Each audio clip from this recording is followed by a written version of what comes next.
Laguna, primerang bayan at sentro ng kalakalan. Sa patuloy na pag-unlad ng bayan at modernisasyon ay nananatili ang pagpapahalaga sa mga likas na yamang kaloob ng dakilang may kapal. Mga bunga ng halaman sa kapaligiran, sa tubig at lupa na pinagsama-sama, isinaayos upang mabuo ang disenyo ng float na inyong nakikita. Katawan ng water lily, saha at dahon ng saging na pinatuyo ang naging gaya ng pundasyon ng buong karosa. Mga butil ng munggo at mais na pinagsama-sama upang mabuo ang logo ng bayan. Mga bagaybay ng puno ng niyog na naglalarawan ng kasaganahan at matabang lupa na nagbibigay ng masaganang ani. Mga maliliit at malalaking bulaklak na binuo mula sa iba't ibang butil at pinatuyong sanga at dahon ng iba't ibang halaman na naglalarawan ng kagandahan at kaayusan ng bayan.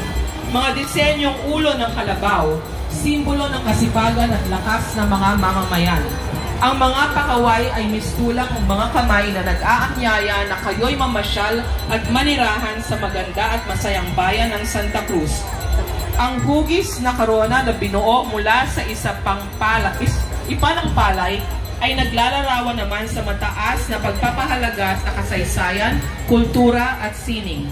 Ang walang katapusang daloy ng gatas ay ang patuloy at lumalagong industriya ng natatanging produktong Quezong Puti at pagdiriwang ng Quezong Puti Festival. Ang mga anyong babae at lalaki ay sumasagitan sa kanyang mamayang nagkakaisa, may mataas na pagpapahalaga sa kanyang kapwa, kalikasan at sa poong may kapal. Namumuhay sa sariling pagsisikap na hindi umaasa sa iba at laging handa sa hamon ng buhay. Katulad din ng namumuno sa bayang ito, simpleng tao subalit taglay ang lakas at kakayanan upang pamunuan ang bayan. Ang kabuuang disenyo ng Karosa ay binuo mula sa iba't ibang bagay na kaloob ng kalikasan at sumasailalim sa bayan ng Santa Cruz, ang puso ng Calabarzon. Arriba, Cabecera! Sama-sama sa tuloy-tuloy na saya sa Laguna, Arriba, Cabecera!